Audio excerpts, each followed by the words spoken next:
Alors j'ai encore pris un autre exercice de la plateforme de la Khan Academy, on va le faire ensemble. Sous l'effet d'un antibiotique, le nombre de bactéries dans une boîte de pétri diminue de façon spectaculaire. Le nombre n de bactéries dans la boîte de pétri au bout de t secondes est modélisé par la fonction définie par n de t égale 1000 fois 1/2 élevé à la puissance t sur 5,5. Donc c'est une fonction exponentielle de valeur initiale 1000, de base 1/2. Et ce qu'on nous dit, c'est que la variable t ici, elle est donnée en secondes. Donc ce petit t ici, c'est un nombre de secondes. On nous demande de compléter cette phrase. Le nombre de bactéries diminue de moitié toutes les un certain nombre de secondes qu'il faut déterminer. Alors je vais faire un tableau de valeurs, comme d'habitude. Ici, la variable t, ici le nombre de bactéries dans la boîte de pétri à la date t. Alors pour t égale à 0, eh bien on va avoir la valeur initiale, donc le nombre initial de bactéries au départ, et que c'est 1000 multiplié par 1/2 élevé à la puissance 0 sur 5,5. 0 sur 5,5, ça fait 0. Donc finalement, 1/2 est élevé à la puissance 0, donc ça fait 1. n de 0, c'est 1000, tout simplement, et c'est normal puisque c'est la valeur initiale. Ce qu'on nous demande ici, c'est quand est-ce que le nombre de bactéries diminue de moitié. Au bout de combien de secondes il aura diminué de moitié. Donc il faut qu'on trouve à quelle date t on va avoir la moitié de 1000 bactéries, c'est-à-dire 1000 multiplié par 1/2. Ça, c'est pour une certaine date t. Et si on compare avec cette expression-là, on voit qu'il faut que l'exposant t sur 5,5 soit égal ici à 1, puisque 1000 fois 1/2, c'est 1000 fois 1/2 élevé à la puissance 1. Donc il faut que cet exposant-là, t sur 5,5, soit égal à 1. Donc t sur 5,5 doit être égal à 1. Et ça veut dire évidemment que t est égal à 5,5. Donc si je considère ici une période écoulée de 5,5 secondes, eh bien je vais avoir effectivement ce nombre de bactéries, la moitié de 1000. Maintenant, si je considère 2 fois cette période de 5,5, 2 fois 5,5, ça fait 11. Donc si je considère la date t égale 11 secondes, eh bien on va avoir 1000 fois 1/2 élevé à la puissance 2 fois 5,5 sur 5,5, c'est-à-dire 2, puissance 2. Et donc si on laisse encore écouler une période de 5,5 secondes, le nombre de bactéries aura été multiplié par 1/2, donc il aura été diminué de moitié. Voilà. Donc ce qu'on vient de voir ici, c'est que le nombre de bactéries diminue de moitié toutes les 5,5 secondes. Alors on va faire un autre exercice de ce genre-là, du même genre. Nicolas observe l'augmentation au cours des années du nombre de branches de l'arbre de son jardin. Le nombre n de branches, t années après le début de son observation, ici t est en années, ce nombre est modélisé par la fonction définie par n de t, qui est ici. Donc c'est une fonction exponentielle aussi, de base 9 cinquièmes. Et on nous demande de compléter cette phrase. Le nombre de branches augmente des 4 cinquièmes tous les un certain nombre d'années. Donc il faut qu'on détermine combien de temps il faut laisser, dans quelle période de temps, le nombre de branches va augmenter des 4 cinquièmes. Alors augmenter des 4 cinquièmes, il faut faire attention, ça ne veut pas dire qu'on va avoir plus 4 cinquièmes. C'est une proportion, donc il va y avoir 4 cinquièmes de branches en plus. Alors je vais faire un tableau de valeurs, comme toujours.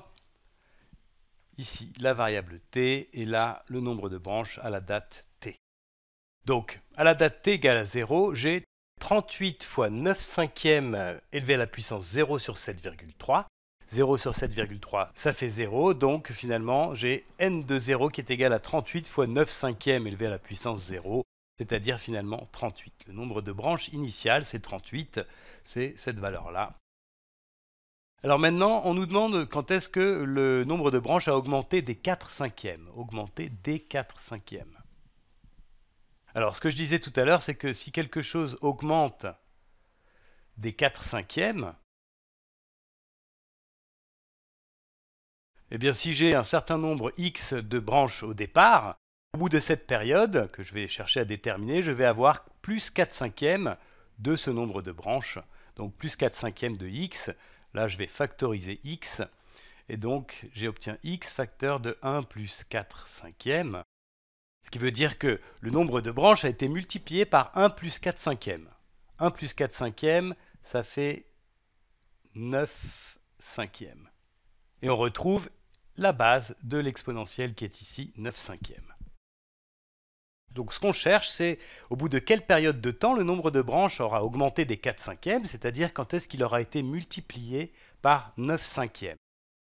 Donc ce que je cherche finalement, c'est à quelle date je vais avoir 38 fois 9 cinquièmes de branches. Puisque là, ça va me donner une période de temps au cours de laquelle le nombre de branches aura été multiplié par 9 cinquièmes, c'est-à-dire augmenté des 4 cinquièmes. Alors, 9 cinquièmes, c'est 9 cinquièmes élevé à la puissance 1. Donc si on compare cette expression à celle-ci, pour déterminer la valeur de t, il faut que cet exposant-là, t sur 7,3, t sur 7,3, soit égal à cet exposant-là qui est 1. Donc on doit avoir t sur 7,3 égal à 1, ce qui veut dire que t est égal à 7,3. Au cours de cette première période de 7,3 ans, le nombre de branches de l'arbre aura été multiplié effectivement par 9 cinquièmes.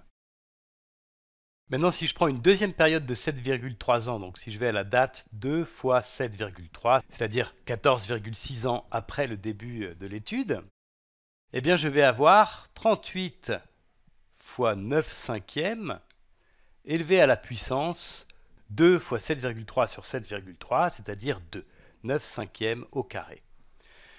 Et tu vois que là encore, au cours de cette deuxième période de 7,3 ans, eh bien, le nombre de branches a été multiplié par 9 cinquièmes. Finalement, on peut compléter cette phrase, le nombre de branches augmente des 4 cinquièmes tous les 7,3 ans.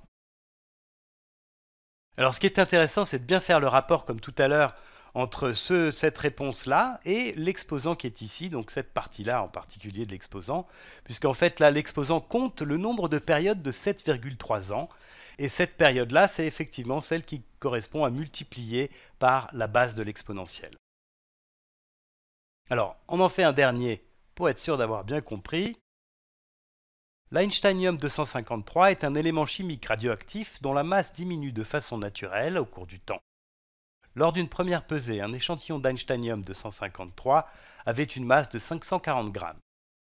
La relation entre le nombre t de mois, donc on a des mois ici, qui sépare deux pesées d'un échantillon et sa masse m en grammes, est modélisée par la fonction définie par m de t égale 540 fois 1 huitième, élevée à la puissance t sur 2,05.